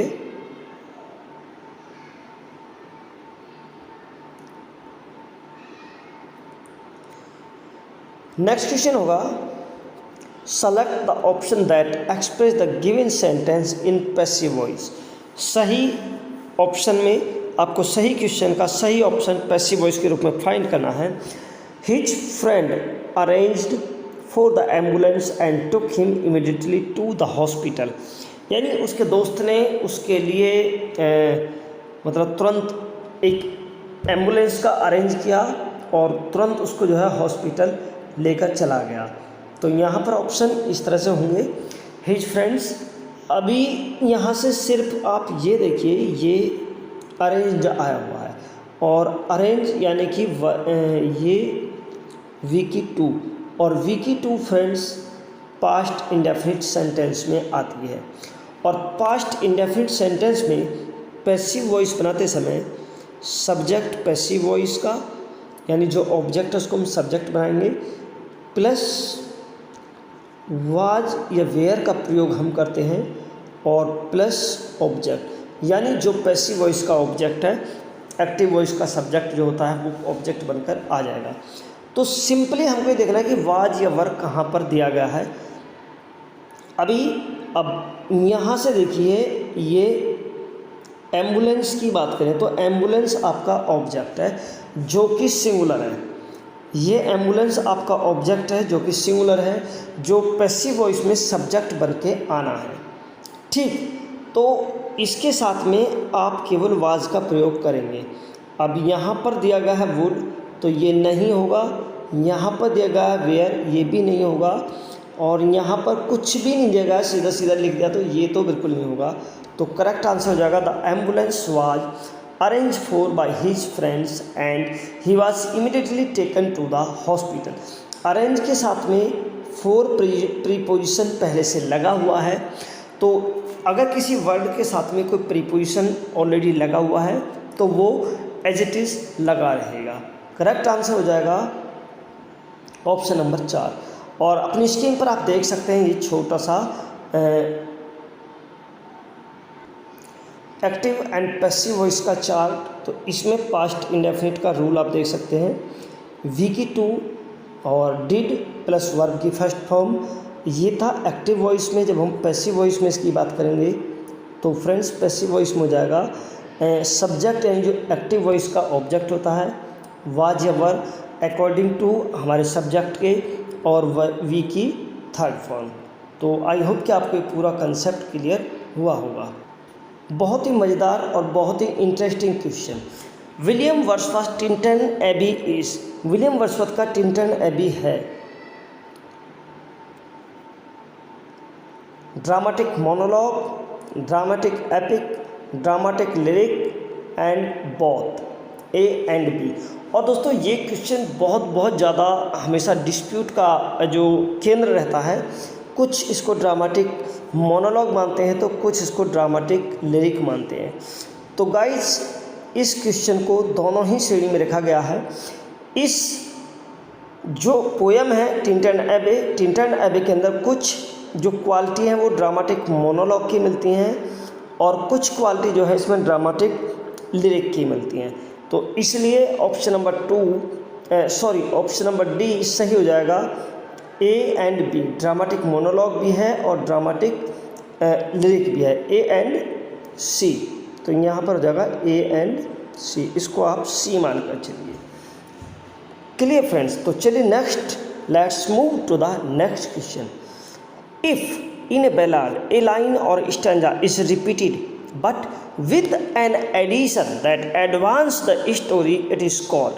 एक बैलाड में लाइन और स्टैंजा को रिपीट किया जाता है, लेकिन एक एडिशन फॉर्म में उसको रिपीट किया जाता है जो स्टोरी को आगे बढ़ाता है, उसको हम क्या कहते हैं? रिफरेंशियल रिपीटेड और incremental repetition, just repetition, none of the above. So guys correct answer option number 1, referential repeated इसको हम कहते हैं। चलिए नेक्स्ट क्वेश्चन देखेंगे, और नेक्स्ट क्वेश्चन होगा 18। A line of verse that 6 iambic feet और 12 syllable iambic lines is known as। एक लाइन होती है जिसमें 12 syllable होते हैं और 6 iambic feet होते हैं, तो उस लाइन को हम क्या कहते हैं? अलेक्जेंड्राइन, स्पेंसरियन, चौसरियन और नन ऑफ दीज, मतलब none of the above. So guys correct answer हो जाएगा ऑप्शन नंबर 1, इसको बोलेंगे हम अलेक्जेंड्राइन, अलेक्जेंड्राइन बोलते हैं। ठीक है, नेक्स्ट क्वेश्चन होगा, it is a word that modifies something other than noun. एक वर्ड होगा जो नाउन के अतिरिक्त और भी कुछ मतलब किसी चीज़ को मॉडिफाई करता है, तो वो क्या होगा? Is it adverb, verb, adjective और noun? So guys correct answer will be adverb, and adverb is the parts of speech that qualifies all parts of speech. यानी एडवर्ब जो है वो सभी पार्ट्स ऑफ स्पीच को मॉडिफाई करता है, तो इसलिए वो नाउन को भी मॉडिफाई करेगा, वर्ब को भी मॉडिफाई करेगा और बाकी सभी चीज़ को वो मॉडिफाई करेगा। नेक्स्ट क्वेश्चन देखेंगे, he is an intelligent boy, वह एक इंटेलिजेंट लड़का है।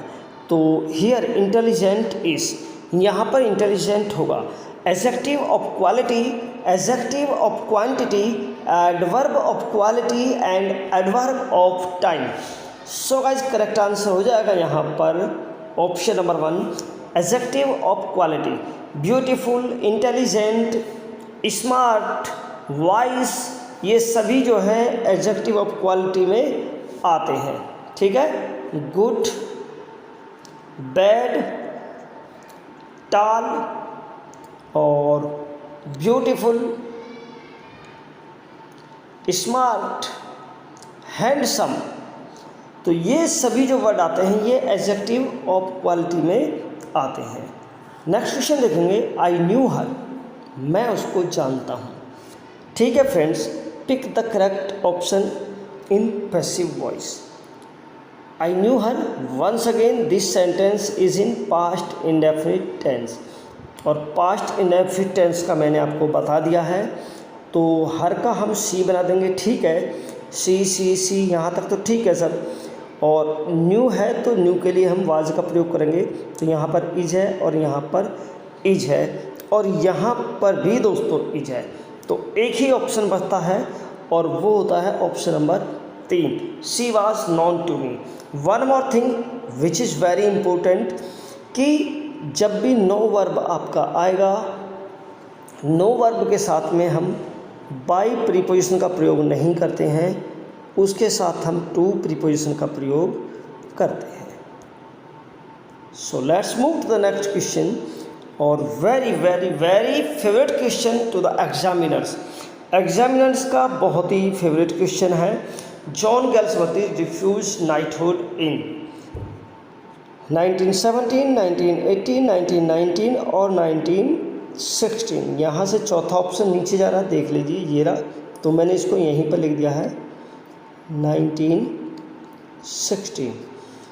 सो गाइस, यदि आपने इस क्वेश्चन को अच्छे से पढ़ा है और यदि आपने इस क्वेश्चन को अच्छे से नहीं भी पढ़ा है और अभी तक आप असमंजस में हैं कि 17 में उन्होंने रिफ्यूज़ किया था, 18 में रिफ्यूज़ किया था, तो दोस्तों सही आंसर यहाँ पर हो जाएगा, उन्होंने जो नाइटहुड की उपाधि थी उसको 1917 में रिफ्यूज़ किया था। Okay, clear.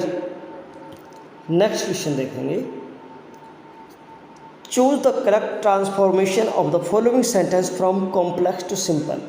तो कॉम्प्लेक्स सेंटेंस से सिंपल में आपको चेंज करना है। While there is a life there is a hope, कि जब तक ज़िंदगी है, जब तक उम्मीद है, जब तक आशा है, कहते हैं जब तक सांस है, जब तक आस है। So guys, so long as there is life there is hope, ये नहीं होगा, ये कॉम्प्लेक्स है।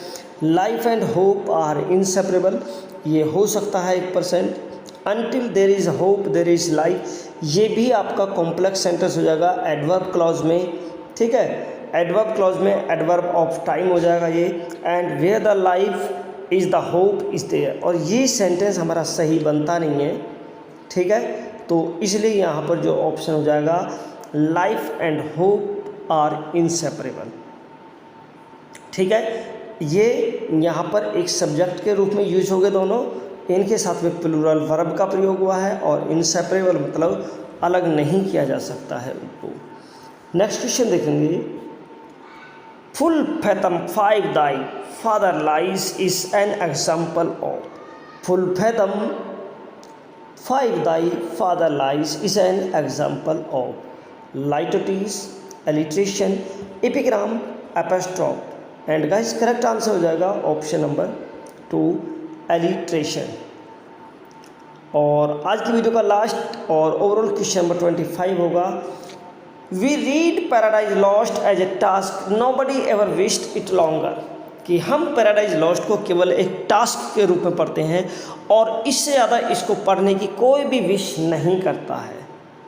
तो ये कथन किसका हो जाएगा पैराडाइज लॉस्ट के विषय में? बेन जॉनसन ने कहा था, डॉक्टर सैमुअल जॉनसन ने कहा था, मैथ्यू अर्नोल्ड के द्वारा कहा गया था, रॉबर्ट ग्रीनी के द्वारा कहा गया था। सो गाइस करेक्ट आंसर हो जाएगा option number 2, doctor Samuel Johnson.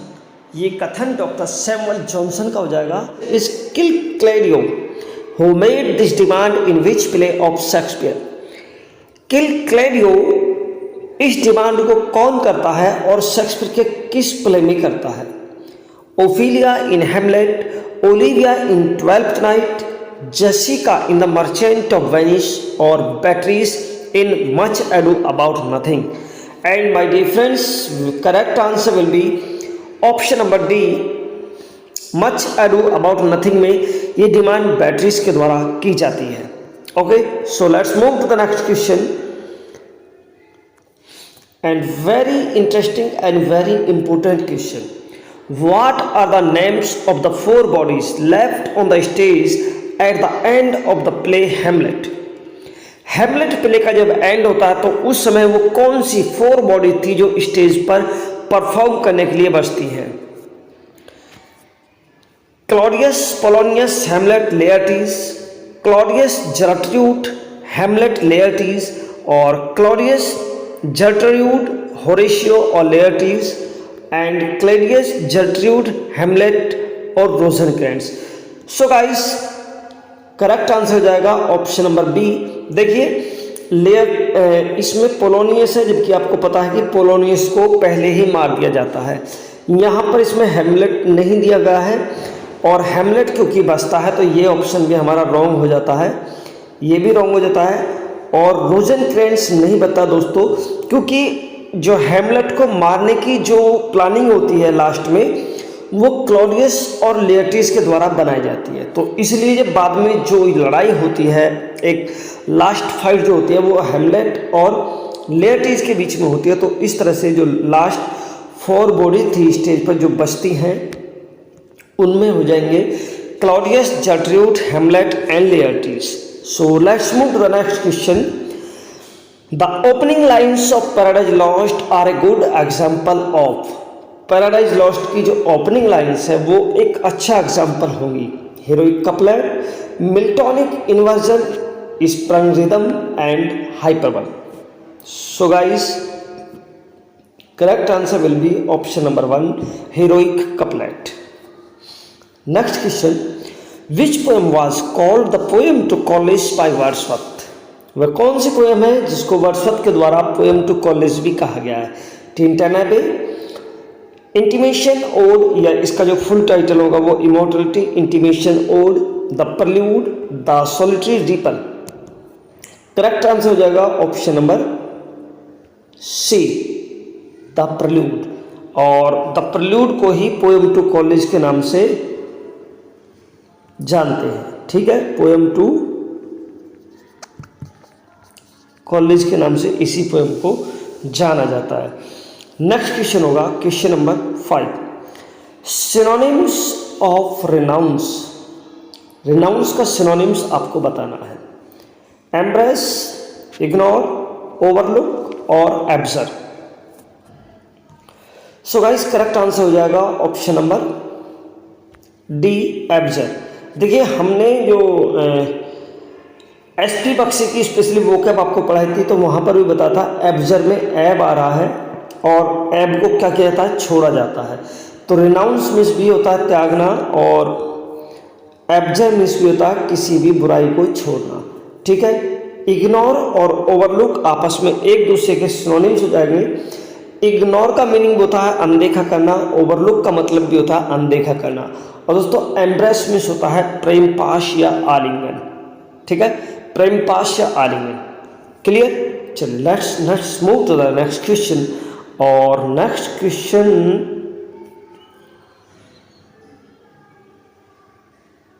Yes, next question is here now. I shall unlock the secrets. I shall unlock the secrets of their success, he said. उसने कहा कि मैं उनकी जो सक्सेस है उसके सीक्रेट्स को अनलॉक कर दूंगा या खोल दूंगा। तो फ्रेंड्स सबसे पहले तो इसको हम ऐसे लिख देते हैं, ऐसे मान के चलिए इसको।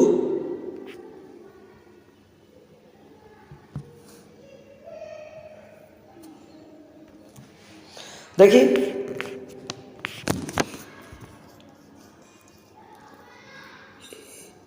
ही सैड को आप यहाँ लिखिए और ये पूरा जो फ्रेज है इसको आप यहाँ पर ले आइए। क्लियर? तो ही सैड तो ही का ही रहना है और आगे क्योंकि ऑब्जेक्ट नहीं है तो सैड का सैड रहेगा। कॉमा इन्वर्टेड कॉमा के स्थान पर दैट आएगा। अब क्योंकि आई फर्स्ट पर्सन है और फर्स्ट पर्सन को हम चेंज करते हैं सब्जेक्ट के अनुसार। इसको आप यदि आपको नहीं पता है तो इस फॉर्मूले के अनुसार भी समझ सकते हैं। 1 2 3 SOL यानी फर्स्ट पर्सन यदि रिपोर्टेड स्पीच में होता है तो उसको रिपोर्टिंग वर्ब के सब्जेक्ट के अनुसार बदला जाता है। यदि सेकंड पर्सन रिपोर्टेड स्पीच में होता है तो उसको रिपोर्टिंग वर्ब के ऑब्जेक्ट के अनुसार बदला जाता है। और थर्ड पर्सन एन मतलब नो चेंज। तो यहाँ पर आई है, आई को हम ही के अनुसार कन्वर्ट कर देंगे तो ही हो जाएगा, लेकिन ही के साथ में शैल नहीं होगा। सबसे पहली बात यहाँ पर सैड है तो ये पास्ट में होना चाहिए, तो इसलिए ये ऑप्शन नहीं होगा।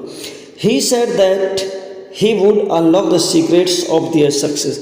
ही सेड दैट आई को ही में कन्वर्ट किया ही, और ही के साथ में हम विल का प्रयोग करेंगे तो विल का हो जाएगा वुड। अनलॉक का अनलॉक रहेगा, सीक्रेट्स भी सीक्रेट्स रहेगा, और दियर थर्ड पर्सन है तो थर्ड में कोई चेंज नहीं होगा, तो ये ऑप्शन आपका सही हो जाएगा, option number 2। Next question, Rohan will not come if it dash dash dash. यहाँ पर फिल इन द ब्लैंक्स को आपको भरना है। रेन्ड, रेन्स, विल रेन और would rain. So guys correct answer हो जाएगा option number 2। Rohan will not come, Rohan नहीं आएगा यदि बरसात होगी। ठीक है, अब इसको आप इस तरह से समझ सकते हैं, इफ़ प्लस प्रेजेंट इंडेफिनिट और कॉमा लगाएंगे सिंपल फ्यूचर आ जाएगा। ठीक है, इसको ऐसे भी लिख सकते हैं, फ्यूचर इंडेफिनिट इफ़ और plus simple present tense. If के साथ में यदि पास्ट टेंस आता है सिंपल तो आगे वुड प्लस वर्ब की फर्स्ट फॉर्म हो जाएगी, और यदि इफ़ के साथ में पास्ट परफेक्ट आता है तो उसके आगे आप देख सकते हैं वुड हैव प्लस वर्ब की थर्ड फॉर्म आ जाएगी। तो आई होप कि इस फॉर्मूले से आपको क्लियर हुआ होगा। चलिए नेक्स्ट क्वेश्चन को देखते हैं। The author and publisher dash dash come. अब ये सिंथेसिस में सिंटैक्स में आपको पूछा गया है ये, और यहाँ पर सही जो वर्ब है उसका आपको चयन करना है। डियर फ्रेंड्स, जब भी एंड के द्वारा कोई दो नाउन जुड़े हुए हों और दोनों नाउन के पहले यदि आर्टिकल है,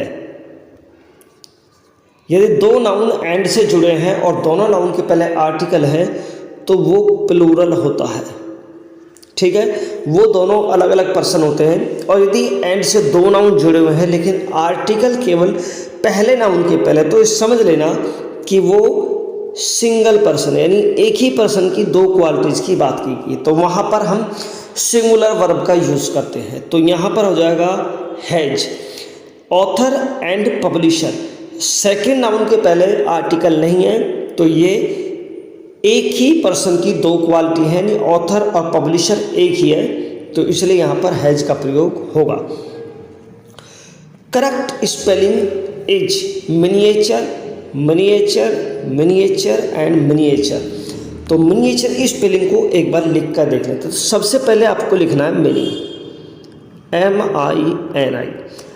अब देखिए आपको नेचर लिखना है प्लस NATURE। ठीक है, नेचर में NATURE आ रहा है तो यहाँ से आप केवल इस N को आपको रिमूव करना है।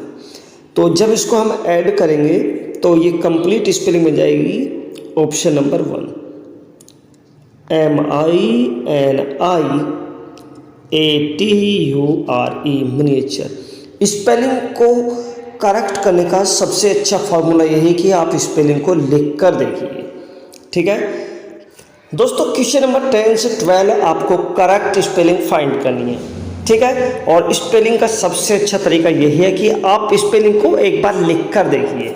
तो यहाँ पर सही स्पेलिंग जो फाइंड करनी है वो करनी है आपको पायस की। तो तो PEOUS आपने कहीं नहीं पढ़ा होगा, देखने में ही ओड लग रहा है। PEEOUS कुछ नहीं होता है और PAIOUS नहीं होता है। पायस की करेक्ट स्पेलिंग होती है PIOUS, पायस। तो इस तरह से जो करेक्ट ऑप्शन हो जाएगा वो हो जाएगा ऑप्शन नंबर बी से हो जाएगा पायस। और पायस जो होता है, पायस का मीन्स होता है दोस्तों पवित्र या धार्मिक। क्लियर, पवित्र या धार्मिक। नेक्स्ट क्वेश्चन होगा पेनिट्रेबल, ठीक है, पेनिट्रेबल और पेनिट्रेबल। तो पेन को लिख लीजिए एक बार, PENETRABLE,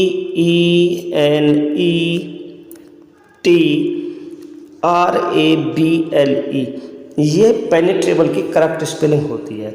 अब इससे आपको सही स्पेलिंग को मैच करके देख लीजिए। तो PENETRABLE, तो पहली ही स्पेलिंग करेक्ट हो जाएगी पेनिट्रेबल। क्लियर। और दोस्तों पेनिट्रेबल का मीनिंग होता है छेदनीय। क्या होता है? छेदनीय, या कह सकते हैं भेदनीय। चलिए देखिए, पेनिट्रेबल का सही जो प्रोनाउंसिएशन होगा ये होगा, और इसका जो मीनिंग होता है allowing things to pass through, यानी अपने अंदर से चीज़ों को गुजरने के लिए अलाउ करना। दिस इज, तो जो हमने बताया था हिंदी में छेदनीय या भेदनीय। क्लियर। नेक्स्ट क्वेश्चन देखेंगे, क्वेश्चन नंबर 12, बहुत ही इंपॉर्टेंट स्पेलिंग है और ये कहें कि एग्जाम बनाने वालों का सबसे फेवरेट क्वेश्चन। सिगरेट, CIGRETTE और CIGARETTAE और CIGARETTE। तो करेक्ट स्पेलिंग दोस्तों एक बार लिख कर देख सकते हैं। देखिए सिगार लिखना है आपको, CIGAR। तो सिगार देखिए इसमें नहीं है और इसमें भी सिगार नहीं है। अब सिगार आपको इसमें नज़र आ रहा है और इसमें नज़र आ रहा है, तो R है सिगार, E भी आना है और डबल T भी आना है और उसके बाद में E आना है। तो यहाँ पर देखिए जब E है तो A नहीं आता है बाद में, तो ये स्पेलिंग गलत हो जाएगी और स्पेलिंग हो जाएगी करेक्ट, CIGRETTE, सिगरेट। देखिए सिगरेट का प्रोनाउंसिएशन आप इसको ऐसे भी कर सकते हैं सिगरेट, और इसको ऐसे भी आप कर सकते हैं सिगरेट, फिर बाद में किया जाता है। नेक्स्ट क्वेश्चन होगा दोस्तों, why was Wordsworth accuse of being lost leader. Wordsworth को लॉस्ट लीडर क्यों कहा गया था? Because he accepted the post poet laureateship, because he started refuting the established poetic traditional language, because he gave up the cause of supporting the French Revolution, and all are the above. So guys, अगर आपको देखने में एक बार लगता है तो सारे सही होते हैं, क्योंकि वर्ड्सवर्थ ने जो एक ट्रेडिशनल लैंग्वेज थी पोइट्री की उसका खंडन किया था, और उन्होंने जो है जो फ्रेंच रिवॉल्यूशन थी उसको भी सपोर्ट नहीं किया था, और उन्होंने पोइट laureateship भी एक्सेप्ट की थी। तो देखने में लगता है कि चारों ऑप्शन अच्छे हैं, लेकिन फ्रेंड्स क्योंकि उन्होंने पोइट laureateship को एक्सेप्ट कर लिया था इसलिए उनको जो है लॉस्ट लीडर कहा गया था। और ये किसके द्वारा कहा गया था? रॉबर्ट ब्राउनिंग के द्वारा कहा गया था दोस्तों, रॉबर्ट ब्राउनिंग के द्वारा कहा गया था। ठीक, उनका एक वर्क था लॉस्ट लीडर, उसी में कहा गया था कि वो अपने मार्ग से भटक गए हैं, उन्होंने पोइट laureateship को जो है एक्सेप्ट कर लिया था। तो एक क्वेश्चन आपके लिए कि after home Wordsworth accepted poet laureate, कि किसके बाद में वर्ड्सवर्थ ने पोइट laureateship को एक्सेप्ट किया था, और उनका टाइम था दोस्तों 1843 से और 1850 तक। ये भी क्वेश्चन बन सकता है। 1850 में उनकी डेथ हुई थी, यानी 1843 में वो पोइट laureate बने थे और अपनी डेथ के टाइम तक। और इस विषय में एक बात मैं आपको और बता दूं कि वो केवल ऑफिशियली रूप से ही पोइट लॉरेट बने थे और किसी काम के पर्पज से नहीं बने थे, क्योंकि उस समय उनकी एज जो है बहुत ज़्यादा थी। चलिए नेक्स्ट क्वेश्चन देखेंगे। Who wrote Shakespeare's criticism and essay in synthesis? R.W. Desai, K.G. Pandit, C. Narayan Menon और Najumal Hasan. So guys correct answer हो जाएगा option number 3, C. Narayan Menon. Next question होगा much ado about nothing, twelfth night, the merchant of Venice और as you like it are the weaker comedy, the boring comedy, the serious comedies और the mature comedies. So guys correct answer हो जाएगा mature comedies. इनको हम romantic comedy के भी कहते हैं और इनको जो है हम मैच्योर कॉमेडी भी कहते हैं। अब विलियम शेक्सपियर की दोस्तों जो 4 ग्रेट ट्रेजेडीज हैं उनमें Hamlet, Othello, King Lear and Macbeth, ये इनकी 4 ग्रेट ट्रेजेडी हैंगी। देखिए होकम, इनको आप होकम के द्वारा याद कर सकते हैं। होकम से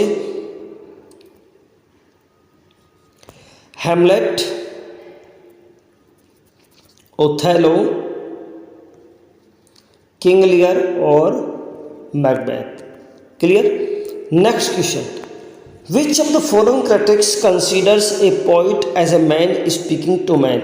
वो कौन सा पोइट है, कौन सा क्रिटिक्स है जो कंसीडर करता है कि जो पोइट्स है वो एक मैन है और मैन से मैन की बात है, स्पीकिंग कन्वर्सेशन है? William Wordsworth, sir Philip Sidney, T.S. Eliot, Matthew Arnold. So guys correct answer हो जाएगा option number 1, William Wordsworth. Which Hindi movie is based on Hamlet? Hamlet यानी जैसा कि ग्रेट ट्रेजेडी बताया है और चारों ग्रेट ट्रेजेडी के ऊपर हेमलेट की एक मूवी बनी हुई है। तो उनमें हेमलेट पे जो बेस मूवी होगी दोस्तों वो होगी हैदर। क्या होगी? हैदर। मकबूल जो मूवी है वो मैकबेथ के ऊपर बनी हुई है और ओमकारा मूवी ओथेलो है उसके ऊपर बनी हुई है। और नेक्स्ट क्वेश्चन होगा bucolic refers to? Bucolic refers करता है the poets who wrote in praise of wine, the poets who wrote pastoral poetry, the poets who wrote imitated Pope, the poets who imitated Wordsworth. Your answer will be option number 2, the poets who wrote pastoral poetry.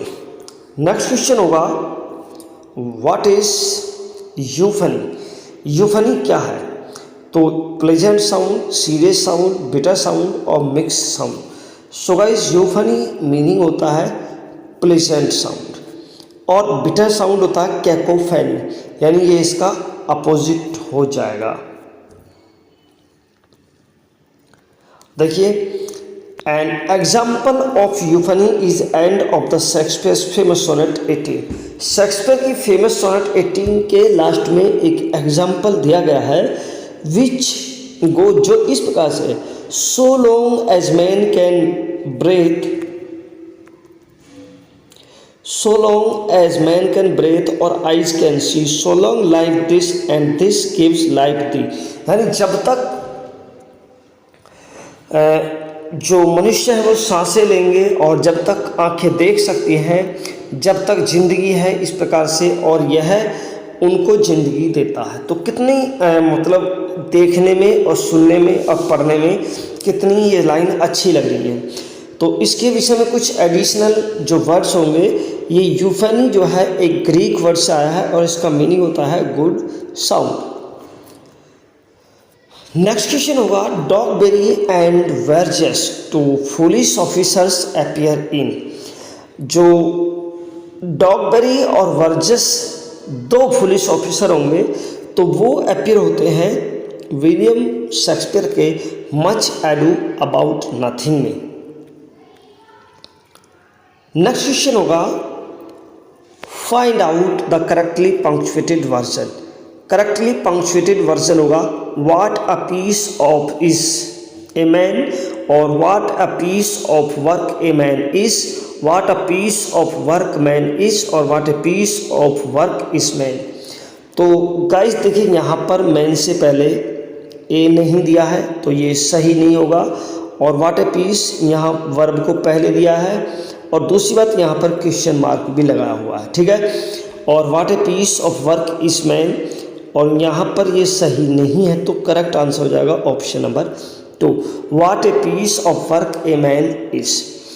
जब भी हम exclamatory sentence की बात करें तो वहाँ पर जो वर्ब होती है वो एंड में ही आती है। चेंज द वॉइस, वॉइस को चेंज करना है। Your sweet song charmed everyone, your sweet song charmed everyone, everyone was charmed with your sweet song, everyone charmed by your sweet song, everyone was charmed by your sweet song, और everyone is charmed by your sweet song।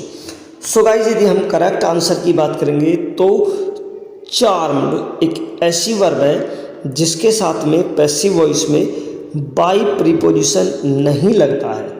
अब by नहीं लगता तो यहाँ पर by दिया है, यहाँ पर बाई दिया है, यहाँ पर बाई दिया है, तीनों गलत हो जाते हैं। करेक्ट आंसर हो जाएगा विद।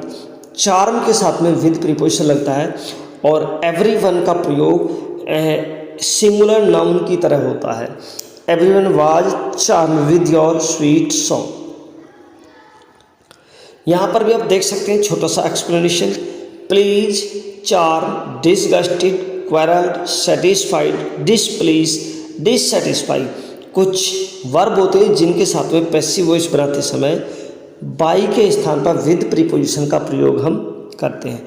एग्जाम्पल्स देखेंगे, Sudhir Babu satisfied me, I was satisfied with Sudhir Babu. He is quarrelling Sohan, Sohan is being quarrelled with him. She displease someone, someone was displease with her. Change into passive voice, the box contains many beautiful articles.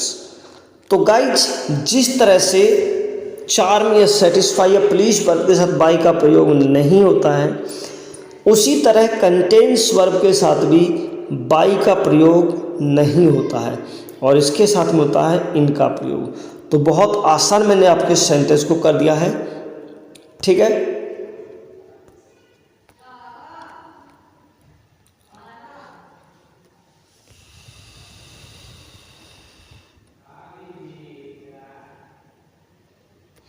इसको मुझे छोटा करना पड़ रहा है, double page पर आ रहा है। तो यहाँ देख सकते हैं the box contains, contains present indefinite में बात कर रहे हैं, तो प्रेजेंट इंडेफिनिट में हो जाएगा इज प्लस वर्ब की थर्ड फॉर्म। तो मैनी ब्यूटीफुल आर्टिकल्स की बात हो रही है तो आर यहाँ पर आएगा, देख लेते हैं, लेकिन यहाँ पर बाई है तो ये गलत हो जाएगा, वर नहीं आएगा, और many beautiful articles contained in this box. तो ये ऑप्शन नंबर 3 सही हो जाएगा। क्वेश्चन को आप एक बार देख लीजिए, यहाँ से ये क्वेश्चन हो गया आपका, और अब एक नज़र आंसर को देख लीजिए, ऑप्शन नंबर 3, ठीक है। The cow lives grass and vegetation, fill में आपको फिल करना है करेक्ट प्रीपोजिशन, और दोस्तों करेक्ट प्रीपोजिशन हो जाएगा on. The cow lives on grass and vegetation. The pen is mightier than sword is an example of, is it hyperbole, tautology, metonymy and synecdoche. So guys correct answer हो जाएगा option number 3, metonymy. देखिए, the act of referring to something by the name of something else that is closely connected with it. जब किसी वस्तु को किसी दूसरे नाम से पुकारा जाता है जो कि उससे बहुत बहुत घनिष्ठ रूप से कनेक्टेड होती है, तो उसको हम मिटोनमी कहते हैं। एग्जाम्पल देख सकते हैं, the white house. White house मतलब जहाँ पर जो अमेरिका की लोकसभा होती है तो उसको हम वाइट हाउस कहते हैं। The house of where the president of the USA sitting. The rich means using, मतलब द वाइट हाउस और the rich is used for whole rich community. और जो होल कम्युनिटी होती है उसके लिए हम रिच शब्द का प्रयोग करते हैं, या कह सकते हैं a full purse. Full purse का मतलब हो जाएगा जो रिच पर्सन होते हैं उनसे। और दोस्तों लास्ट क्वेश्चन हो जाएगा अब इस वीडियो का 26 क्वेश्चन आज हमने रखे हैं। I love her eyes, her hair, her nose, her cheeks, her lips, which rhetorical device is used here. यहाँ पर कौन सी रिटोरिकल डिवाइस का यूज हुआ है? इनुमरेशन और spoonerism, metonymy and synecdoche. So guys correct answer हो जाएगा एन्यूमरेशन, और इसका जो करेक्ट प्रोनाउंसिएशन होगा दोस्तों एन्यूमरेशन। क्या हो जाएगा? एन्यूमरेशन। क्लियर? तो चलिए और चलते चलते इससे संबंधित कुछ एडिशनल नॉलेज एक बार देख लेंगे। एन्यूमरेशन इस वर्ड के नीचे हो जाएगी नाउन और the action of maintaining A number of thing one by one, यानी ये एक एक्शन है थिंग्स को मेंशन करने का और वन बाय वन यानी एक एक करके करने का। इसका मुख्य रूप से जो प्रयोग किया था दोस्तों, इसका अर्थ होता है हिंदी में गणनीय, यानी जिसकी गिनती की जा सके। जब चीज़ों को हम एक एक कर सूचीबद्ध करते हैं तो वहाँ पर उसको हम कहेंगे एन्यूमरेशन।